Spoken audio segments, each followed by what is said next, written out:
सुकून पाते हैं। तुमको आँखों में बसा के इस दुनिया से खो जाते हैं। बाबा तेरी यादों में हम इतना सुकून पाते हैं।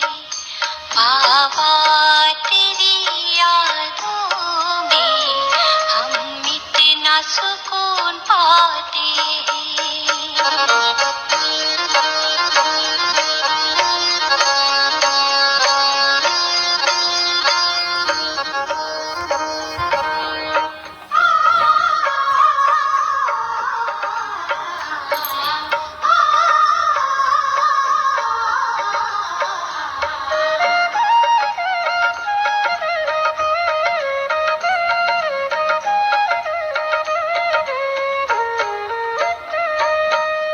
तेरी मुरली हमें बुलाती, रोकना हम खुद को पाते।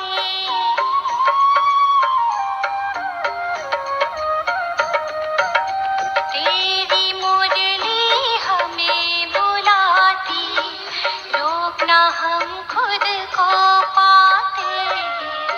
सुन के मुरली की मधुर धुन ज्ञान से तर जाते हैं। बाबा तेरी यादों में हम इतना सुकून पाते हैं।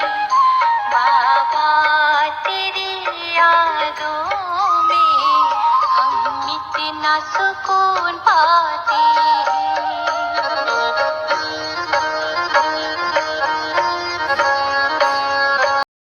ओम शांति 29/7/2024 की प्रातः मुरली। ओम शांति। बाप दादा मधुबन। बाबा कहते हैं, मीठे बच्चे, बाबा आया है तुम्हें ज्ञान रतन देने, मुरली सुनाने। इसलिए तुम्हें कभी भी मुरली मिस नहीं करनी है। मुरली से प्यार नहीं तो बाप से प्यार नहीं। प्रश्न बाबा ने बोले, सबसे अच्छा कैरेक्टर कौन सा है जो तुम इस नॉलेज से धारण करते हो? उत्तर में बाबा ने बोले, वाइसलेस बनना यह सबसे अच्छा कैरेक्टर है। तुम्हें नॉलेज मिलती है कि यह सारी दुनिया विशेष है। विशेष माना ही कैरेक्टरलेस। बाप आया है वाइसलेस वर्ल्ड स्थापन करने। वाइसलेस देवताएं कैरेक्टर वाले हैं। कैरेक्टर्स सुधरते हैं बाप की याद से। ओम शांति। बच्चे, तुम्हें पढ़ाई कभी मिस नहीं करना है। अगर पढ़ाई मिस की तो पद से भी मिस हो जाएंगे। मीठे मीठे रूहानी बच्चे कहाँ बैठे हैं? गॉडली स्पिरिचुअल यूनिवर्सिटी में। बच्चों को यह भी पता है कि हर 5000 वर्ष बाद हम इस यूनिवर्सिटी में दाखिल होते हैं। यह भी तुम बच्चे जानते हो। बाप बाप भी है, टीचर भी है, गुरु भी है। वैसे गुरु की मूर्ति अलग, बाप की मूर्ति अलग, टीचर की अलग होती है। यह मूर्ति एक ही है, परंतु है तीनों ही, अर्थात बाप भी बनते हैं, टीचर भी बनते हैं, गुरु भी बनते हैं। मनुष्य की लाइफ में यह 3 मुख्य है। बाप, टीचर, गुरु वही है। तीनों पार्ट खुद बजाते हैं। एक एक बात समझाने से तुम बच्चों को बहुत खुशी होनी चाहिए और ऐसी त्रिमूर्ति यूनिवर्सिटी में बहुतों को ले आकर दाखिल करना चाहिए। जिस जिस यूनिवर्सिटी में पढ़ाई अच्छी होती है तो वहाँ पढ़ने वाले दूसरों को कहते हैं इस यूनिवर्सिटी में पढ़ो, यहाँ नॉलेज अच्छी मिलती है और कैरेक्टर्स भी सुधरते हैं। तुम बच्चों को भी दूसरों को ले जाना है। माताएं माताओं को, पुरुष पुरुषों को समझाए। देखो यह बाप भी है, टीचर भी है, गुरु भी है, ऐसे समझाते हैं। वह नहीं, वह तो हर एक अपने दिल से पूछे। कभी अपने मित्र संबंधियों सखियों को समझाते हैं कि यह सुप्रीम बाप भी है, सुप्रीम टीचर भी है, सुप्रीम गुरु भी है। बाप सुप्रीम देवी देवता बनाने वाला है। बाप आप समान बाप नहीं बनाते, बाकी उनकी जो महिमा है उसमें आप समान बनाते हैं। बाप का काम है परवरिश करना और प्यार करना। ऐसे बाप को ज़रूर याद करना है। उनकी भेंट और कोई से हो न सके। भले कहते हैं गुरु से शांति मिलती है, परंतु यह तो विश्व का मालिक बनाते हैं। ऐसे भी कोई नहीं कहेंगे कि हम सब आत्माओं का बाप हूँ। यह किसको पता नहीं है कि सभी आत्माओं का बाप कौन हो सकता है। एक बेहद का बाप, जैसे हिंदू, मुसलमान, क्रिश्चियन आदि सब गॉड फादर जरूर कहते हैं। बुद्धि जरूर निराकार तरफ जाती है। यह किसने कहा? आत्मा ने कहा गॉड फादर, तो जरूर मिलना चाहिए। फादर सिर्फ कहे और कभी मिले ही नहीं तो वह फादर कैसे हो सकता? सारी दुनिया के बच्चों की जो आस है वह पूर्ण करते हैं। सबकी कामना रहती है कि हम शांति धाम जाए। आत्मा को घर याद पड़ता है। आत्मा रावण राज्य में थक गई है। अंग्रेजी में भी कहते हैं, ओ गॉड फादर लिबरेट करो। तुम प्रधान बनते बनते, पाठ बजाते बजाते शांति धाम चले जाएंगे, फिर पहले सुखधाम में आते हैं। ऐसे नहीं, पहले पहले आकर विशेष बनते हैं।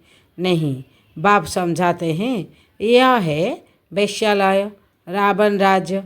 इसे रोरव नर्क कहा जाता है। भारत में व इस दुनिया में कितने शास्त्र, कितनी पढ़ाई की पुस्तकें हैं, यह सब खत्म हो जाएंगे। बाप तुमको यह जो सौगात देते हैं वह कभी जलने वाली नहीं है। यह है धारण करने की। जो काम की चीज़ नहीं होती उसको जलाया जाता है। ज्ञान कोई शास्त्र नहीं जो जलाया जाए। तुमको नॉलेज मिलती है जिससे तुम 21 जन्म पद पाते हो। ऐसे नहीं कि इनके शास्त्र है जो जला देंगे, नहीं। यह ज्ञान आप ही प्रायलोप हो जाता है। कोई पढ़ने की किताब आदि नहीं है। ज्ञान विज्ञान भवन नाम भी है, परंतु उनको पता नहीं कि यह नाम क्यों पढ़ा है, इसका अर्थ क्या है। ज्ञान विज्ञान की महिमा कितनी भारी है। ज्ञान अर्थात सृष्टि चक्र की नॉलेज जो अभी तुम धारण करते हो। विज्ञान माना शांति धाम। ज्ञान से भी तुम परे जाते हो। ज्ञान में पढ़ाई के आधार से फिर तुम राज्य करते हो। तुम समझते हो हम आत्माओं को बाप आकर पढ़ाते हैं, नहीं तो भगवान बाच गुम हो जाए। भगवान कोई शास्त्र थोड़ी ही पढ़कर आते हैं। भगवान में तो ज्ञान विज्ञान दोनों है। जो जैसा होता है वैसा बनाते हैं। यह है बहुत सूक्ष्म बातें। ज्ञान से विज्ञान बहुत सूक्ष्म है।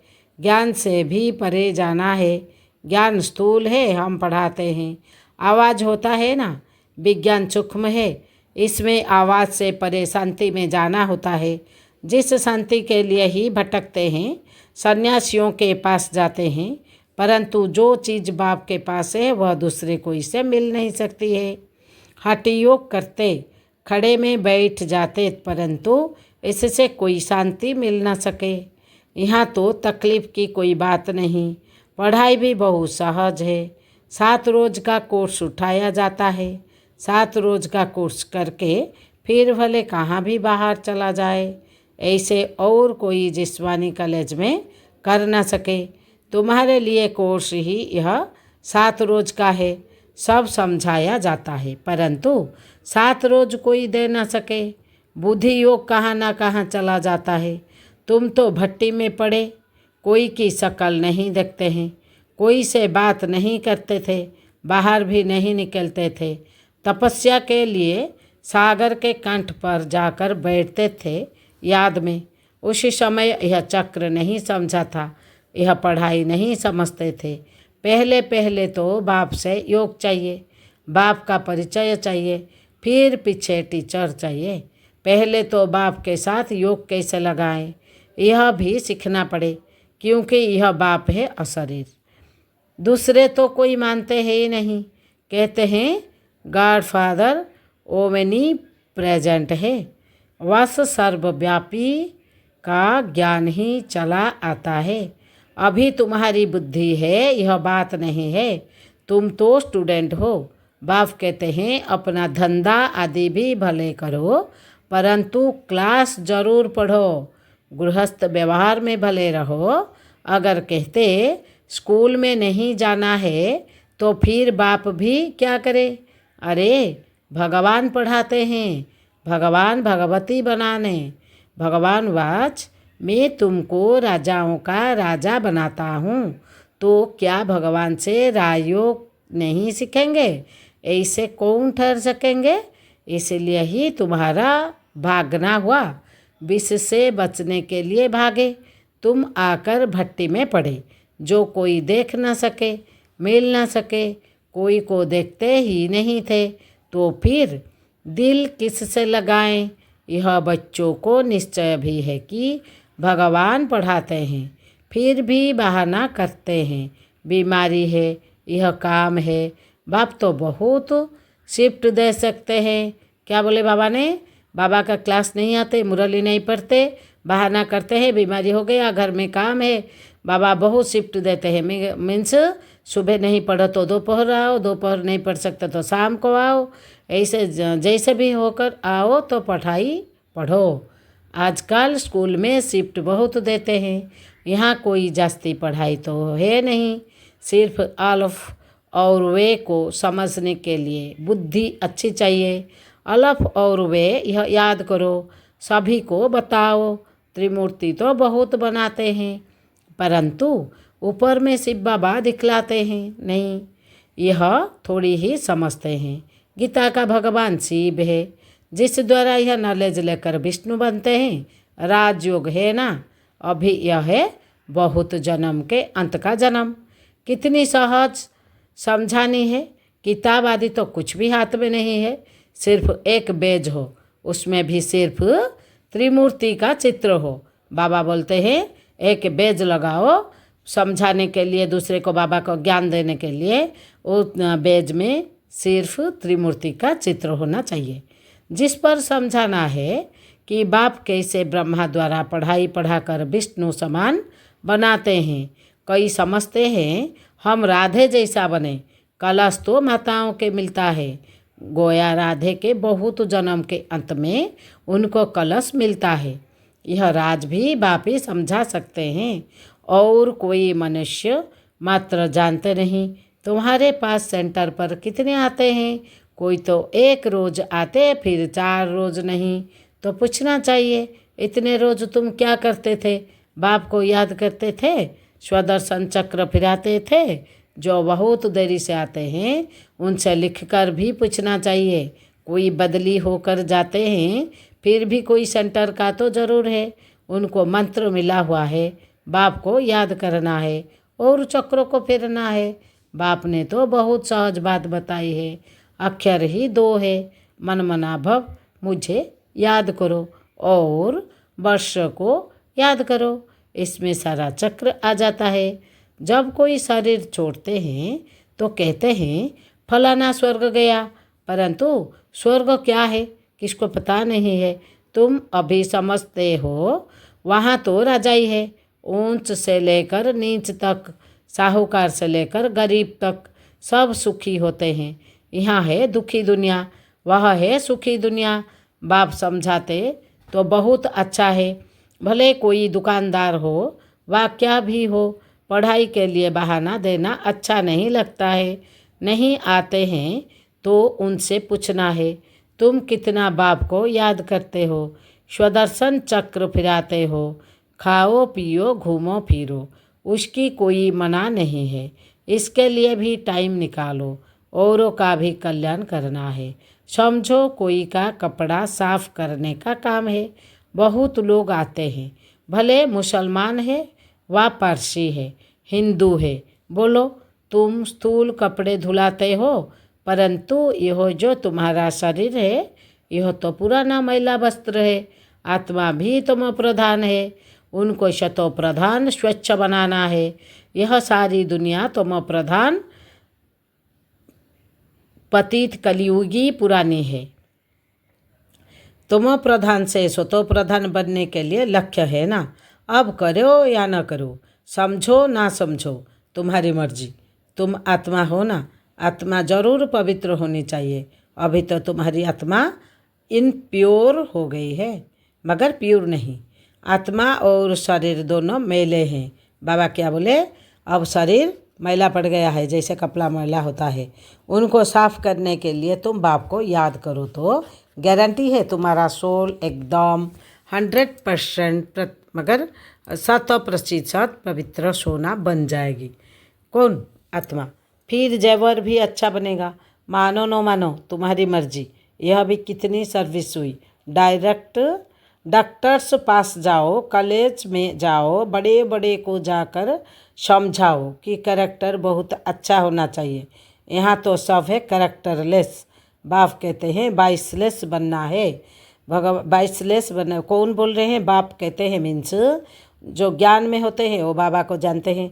जो कोई अज्ञान में है, बाबा का ये मुरली सुनते हैं, उन बाप कौन है ये समझते होंगे। इसलिए भगवान को बाप बुलाने से अच्छा लगता है और भगवान के पास होना जैसे लगता है, इसलिए ईश्वर को बाप बुलाते हैं। वाइसलेस दुनिया थी ना, अभी विशेष है अर्थात करेक्टरलेस है। करेक्टर बहुत खराब हो गए हैं।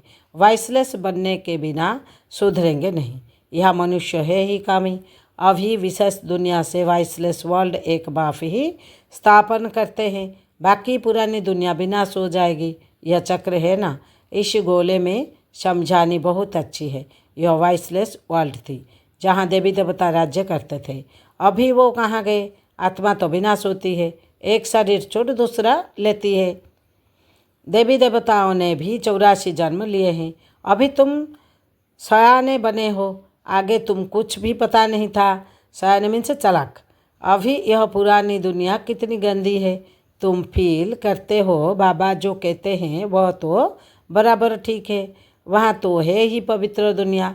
यह पवित्र दुनिया न होने कारण अपने पर देवता के बदले हिंदू नाम रख दिया है। हिंदुस्तान में रहने वाले हिंदू कह देते हैं, देवताओं हैं स्वर्ग में। अभी तुम इस चक्र को समझ गए हो। जो सेंसिबल है वह अच्छी रीति समझते हैं, तो जैसे बाप समझाते हैं ऐसे फिर बैठ रिपीट करना चाहिए। मुख्य मुख्य अक्षर नोट करते जाओ, फिर सुनाओ। बाप ने यह पॉइंट सुनाई है। बोलो, मैं तो गीता का ज्ञान सुनाता हूँ। यह गीता का ही युग है, 4 युग है, यह तो सब जानते हैं। यह है लीप युग। इस संगम युग का किसको भी पता नहीं है। तुम जानते हो यह पुरुषोत्तम संगम युग है। बहुत लोग जानते नहीं एक्चुअली संगम किसको बोलते हैं। कलयुग का अंत, सतयुग का प्रारंभ को संगम युग कहते हैं। मनुष्य शिव जयंती भी मनाते हैं, परंतु वह कब आए क्या क्या यह जानते नहीं। शिव जयंती के बाद है कृष्ण जयंती, फिर राम जयंती, जगदम्बा जगत पिता की जयंती तो कोई मनाते नहीं। सब नंबरवार आते हैं ना। अभी तुमको यह सारी नॉलेज मिलती है। अच्छा, मीठे मीठे सिकिलद्धे बच्चे प्रति माता पिता बाप दादा का याद प्यार और गुड मॉर्निंग। रूहानी बाप के रूहानी बच्चों को नमस्ते। हम रूहानी बच्चों के रूहानी बाप दादा को याद प्यार गुड मॉर्निंग, नमस्ते नमस्ते नमस्ते। धारणा के लिए मुख्य सार। पहला पॉइंट में बाबा ने बोला हमारा बाप सुप्रीम टीचर सुप्रीम सतगुरु है। यह बात सबको सुनानी है। अलफ और वे की पढ़ाई पढ़ानी है। दूसरा पॉइंट में बाबा ने बोले ज्ञान अर्थात सृष्टि चक्र की नॉलेज को धारण कर स्वदर्शन चक्रधारी बनना है और विज्ञान अर्थात आवाज़ से परे शांति में जाना है। 7 रोज का कोर्स लेकर फिर कहाँ भी रहते पढ़ाई करनी है। बाबा क्या बोले? 7 रोज का जो हमारा कोर्स है बाबा का ज्ञान आत्मा ज्ञान जानने के लिए, ये 7 रोज कोर्स लेकर कहाँ भी जाओ पढ़ाई करो, मगर मुरली पढ़ने के लिए बाबा ने बताए। मगर क्लास भी नहीं गए तो ढूंढ ढूंढ कर यूट्यूब पर या ऑनलाइन आज क्या फेसबुक पर सब में मुरली आती है, तो आप पढ़ते रहो। वरदान, सेवा में मान शान के कच्चे फल को त्याग सदा प्रसन्न चित रहने वाले अभिमान मुक्त भव। बाबा विस्तार में क्या बोले, रॉयल रूप की इच्छा का स्वरूप नाम मान और शान है। जो नाम के पीछे सेवा करते हैं उनका नाम अल्पकाल के लिए हो जाता है, लेकिन ऊंच पद में नाम पीछे हो जाता है क्योंकि कच्चा फल खा लिया। कोई बच्चे सोचते हैं कि सेवा की रिजल्ट में मेरे को मान मिलना चाहिए, लेकिन यह मान नहीं, अभिमान है। जहाँ अभिमान है वहाँ प्रसन्नता नहीं रह सकती, इसलिए अभिमान मुक्त बन सदा प्रसन्नता का अनुभव करो। स्लोगन, परमात्मा प्यार के सुखदाई झूले में झूलो तो दुख की लहर आ नहीं सकती। क्या बोले बाबा ने स्लोगन में, परमात्मा प्यार के सुखदाई झूले में झूलो तो दुख की लहर आ नहीं सकती। ओम शांति, ओम शांति।